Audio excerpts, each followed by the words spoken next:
அது சில அதிகாரிகள் அப்படி செய்வாங்க. நாம ஒட்டுமொத்த காவல்துறை எதிராக பார்க்க கூடாது. நாம அனுமதி வாங்கி போராட்டம் நடத்துறோம். அதுல என்ன சவுண்ட குறைச்சு வைக்கிறது, ஏதாவது வால்யூம் குறைக்கணும், ஏதாவது சட்டம் இருக்கா என்ன? திருமாவளவன் பேசும்போது 2% வைங்க, எதிர்கட்சிகள் பேசினா 3% வைங்க, ஆளுங்கட்சி பேசினா 10% வைங்க, எங்கேயாவது ரூல் இருக்கா என்ன? எவ்வளவு அயோக்கியத்தனம் இது! சவுண்ட குறைச்சி வைன்னு சொல்றதுங்கிறது பச்சை அயோக்கியத்தனம். காவல்துறையின் போக்கை நான் வன்மையாக கண்டிக்கிறேன். அவன் உயிரை கொடுத்து போராடிட்டு இருக்கான். நீங்க இது மாதிரி பண்ணீங்கன்னா நாங்க எல்லாம் இங்கே உட்கார்ந்துருவோம். எத்தனை நாள் ஆனாலும் புதுதில்லி நாங்க பேசிட்டு ஒதுங்கி போகலாம்னு நினைக்கிறோம்.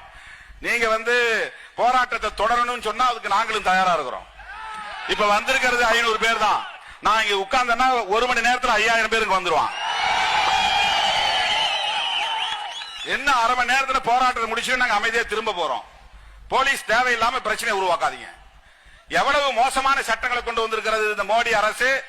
அதை எதிர்த்து போராட வேண்டிய பொறுப்பு போலீஸ் உடைய உடுத்திருக்கிற உங்களுக்கு இருக்கு. நீ சோறு சாப்பிட்டாகணும்.